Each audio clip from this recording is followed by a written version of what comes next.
Hey guys, this is Justin And Bailey. at the Srava Review, and today we're going to be talking about the newest film in the Jurassic Park / Jurassic World franchise, Jurassic World: Fallen Kingdom. Yeah, so before we get into this movie, just like a brief history on our thoughts on the Jurassic Park movies. I know I've already reviewed the first 4, so you can just watch those videos and get my opinion. But in general, I think the first one's great. 2 and 3, not so much, and Jurassic World is entertaining. For me personally, the first one has always been just the movie for me. It's always been one of my favorites. The second one has its moments. I don't think it's the greatest of movies. It's kind of just there. It's okay, but it's entertaining for what it is. The third movie is a movie. That's it. It's forgettable, but it's entertaining. Everyone wants to see dinosaurs. I know I do.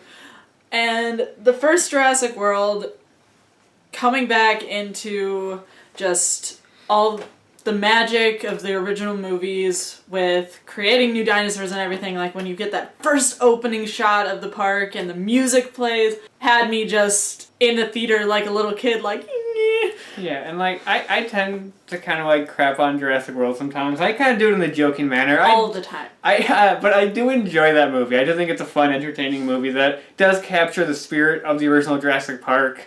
It's a little disposable, it's not the deepest or greatest movie, out there. Yeah. But it's definitely an entertaining movie. So going into this movie, I wanted to be excited for it because, I said, I did enjoy the first one, but the trailers really did nothing for me.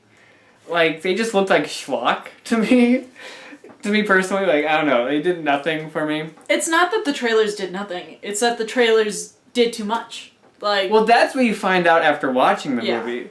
If you happen to, miss the second, the final trailer, the one that, cause there's the first trailer that just shows them on the island and the volcano erupting, and that's just, the first and act. them running and all that. Yeah, but if you happen to miss the second trailer that came after that, and want to go see this movie, make sure you keep, avoiding that trailer.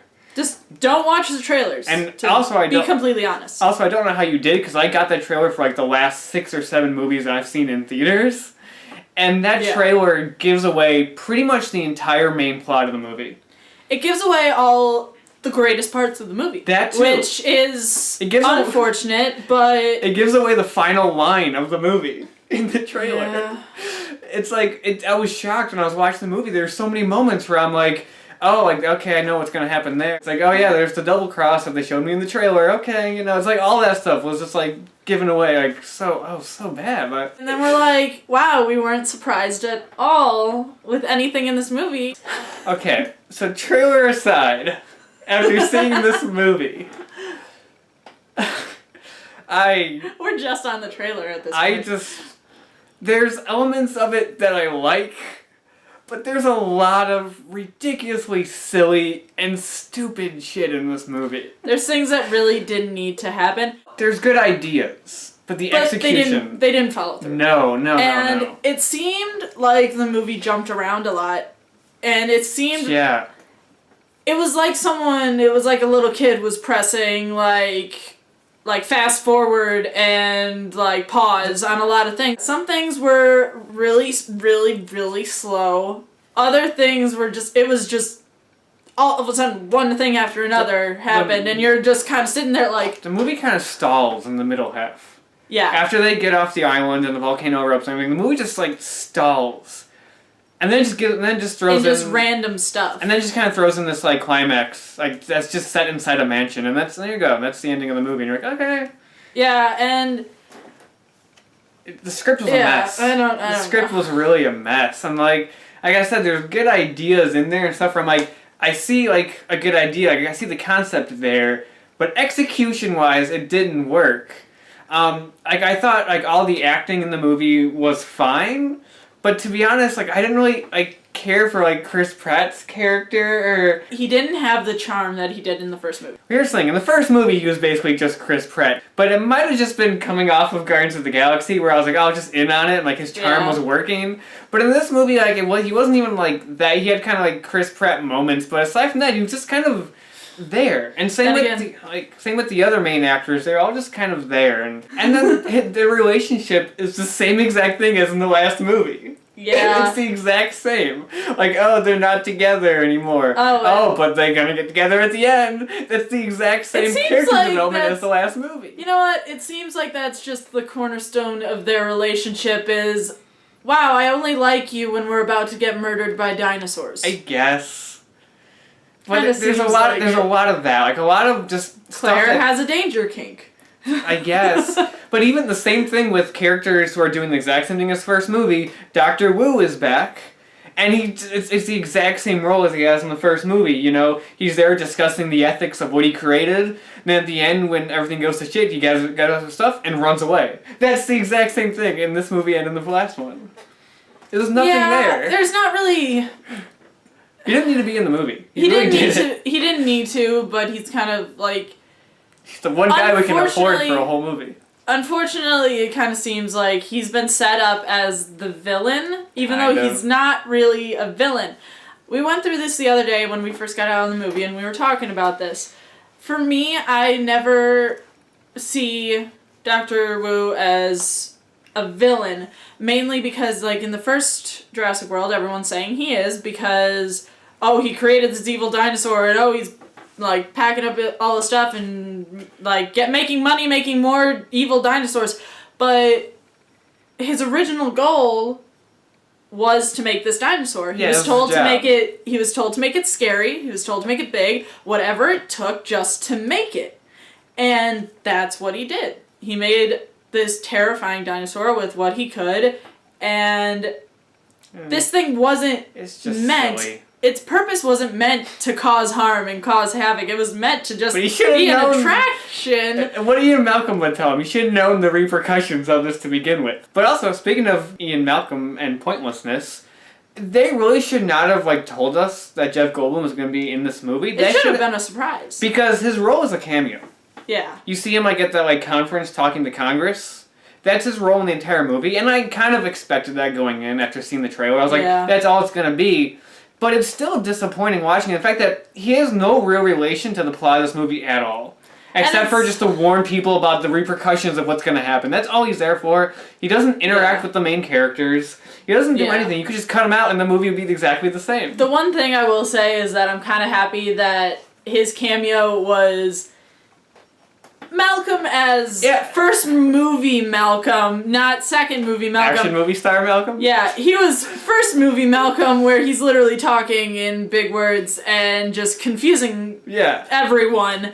And that's basically what he's doing. No, I liked it. Don't get me wrong. It was Malcolm. It was that character, and it made me want to see more of him. Yeah. But at the same time, it's like he's kind of also run his course a bit. I don't care. I'd rather see him than any of the main characters in these two movies, to be honest. I guess. Speaking of crappy main characters, you got the comic relief character in the movie. He annoyed me. He's the kind of young, like, wimpy guy who's afraid of everything. There's one thing to be wimpy. There's another thing to be so annoying. Every time he spoke... I just want to kind of punch him. There's a moment at the end where they're trying to run and get on the boat as the volcano's erupting. It's their last chance to get off the island, you know, and he trips. And I was like, just leave him. Keep going. It's okay. Run. Keep going. He'll be fine. He's fine. And even, like, the moment at the end where he kind of, like, you know, grows some courage, and that's not a spoiler alert, you know it's going to happen. It happens so quick, and it's just like, okay, whatever, let's move on. Yeah. There's no point in it. So just kind of you really didn't need to do that, but you really didn't need anything. Like, you just need to not be in the movie. Yeah. This whole review has just been negatives right now. Yeah. To be honest, there is some positives, some legit good stuff in this movie. Now, this movie, if you want to just, like, critique it on, like, a visual level, like, on a technical aspect, this is an A+ movie. Because this movie is so much better directed than the first one.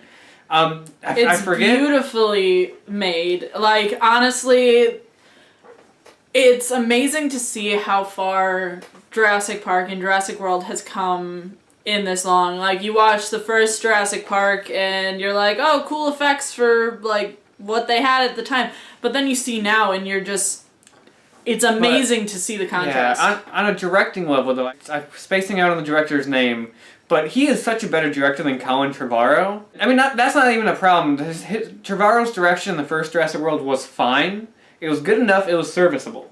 But the direction in this one is spectacular. Like, the way he sets up the shots are great. Yeah. He directs it like a horror movie, and that works very well. Like, the ending is just like a chase scene in like a mansion. It's like a gothic horror like scene. It is, and it's just amazing to watch. Yeah, the visuals are incredible. Like, it's such a well-directed movie. There's a couple points when you look at it and you're like, okay, that could use a little tweaking. But like Justin said during the chase scene and like the gothic horror, that you are just terrified through it. You're just like, it's suspense, and it's like, oh my god, this is happening. And they fixed another thing. It was not a problem. It was a nitpick with the last one. Is that there's a lot of practical effects in this one, which there really weren't in the last one.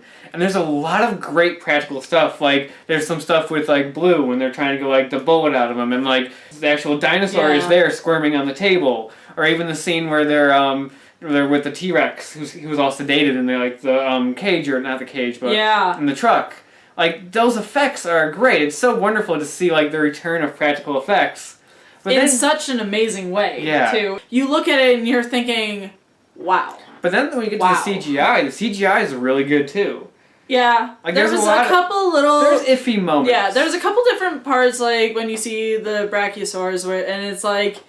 I mean, it was still amazing, but at the same time it was like, okay, it looks like they kind of didn't finish it completely. Yeah, but there's a lot of good, like the effects in this movie, like I said, the direction, the style of it is really good. And I just wish it had a better script, because if it had a better script, I could see myself really, really liking this movie. It would have been phenomenal. If it had better writing and a better script, it would have just been breathtaking. Yeah.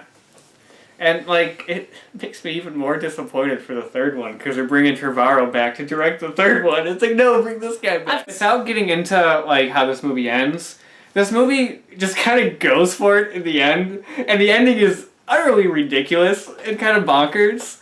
But to be honest, I'm kind of okay. I don't like the way it happens, but I'm kind of okay with the ending of this movie, because it at least means we're going to go in a different direction in the third one. Yeah. Because that's the problem this movie had. Like, the first movie had the advantage of, like, oh, it's an open park, so this is kind of a more unique setting, and it's kind of different than the other movies. Yeah. This one, since you don't have the park anymore, it feels like a lot of the same. A lot more of the same of what we've seen before.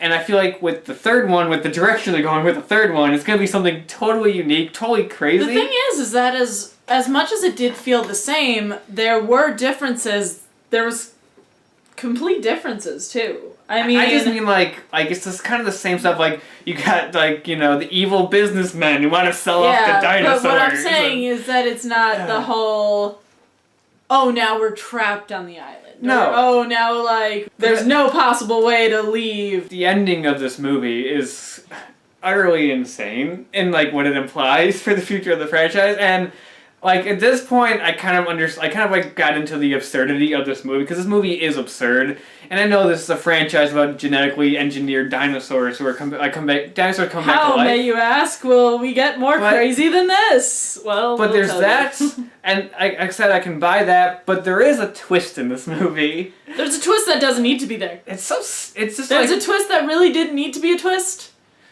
It really didn't, and I'm like, no.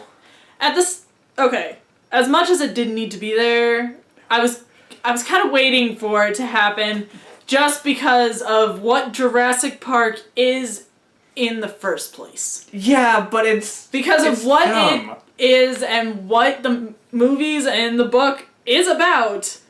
I'm not completely surprised that they would go in this direction. No. As much as I agree with you and it didn't need to be there and it was really stupid. But we'll get into that in the spoiler video. I guess this movie, it's a lot of good moments and stuff in it, but as a whole, it doesn't gel. Like I said, it has great visuals, great set pieces. The sound design of this movie was great. Seeing it in IMAX, in the scene when the volcano's erupting, and the running, and, like, you know, lava's flying everywhere, there's dinosaurs running past the camera, that sound in the IMAX theater was, like, incredible. It was amazing. So there's some great spectacle in the movie. There's some great fun to have, but it just kind of loses to kind of, like, awe and, like like charm of Jurassic Park. It doesn't have that. And there's nothing quite like, though, hearing a velociraptor screech or a T-Rex roar in the middle of a theater. Yeah, and also again, Jurassic World was like Force Awakens. That was like, that's the nostalgia trip movie. Yeah. So you did your nostalgia trip, like try to do something new, and there's a ton of callbacks in this one to the first movie, and it's like we don't need those callbacks. Yeah, there was a lot of things that were repeated from the first movie. Yeah. But they really... I wish that they would have went in their own direction. Yeah. I get what they were trying to do, but it's like... And it's not like it was just a subtle wink. There were things that were a legitimate copy, exact copy of things from the first movie. And they really didn't need to do that. Yeah. And again, it's one thing if it's just a subtle wink, but it's another thing to completely rip off the first movie. I hate to say it because as much as I did enjoy the movie and as much as I want to just love it, like I did all the rest of the Jurassic Park movies and Jurassic World, I gotta say it didn't follow through for me as much as it should have. I mean, I still was happy watching it. I'm still happy to get another Jurassic World, but it could have been so much better if they would have planned it better, if they would have written it better. There's a lot of things that they should have probably just left out. There's lines that were forced. Yeah. There's jokes that were forced. There's chemistry that you just kind of like, please stop. And there's some parts that are just downright cringy. Yeah, and overall it's like kind of a mess with some entertaining moments. Like, there's a lot of cool scenes that I want to return to and see again. There's a lot of great stuff in there, like, just buried deep in, like... It's basically like reaching in to that pile of dinosaur crap in the third movie. I gotta say, like, it was disappointing, but there are entertaining parts, so I guess you could call it an entertaining disappointment. Kind of, yeah. Kind of. So that's it for our spoiler-free, impression, on the movie. We'll be back, though, to discuss all of the spoilers. Because we have so much to talk about. We do have things to say. There are concerns. We have things we need to just discuss. So, that's about it for now. And until next time, we'll talk to you guys later.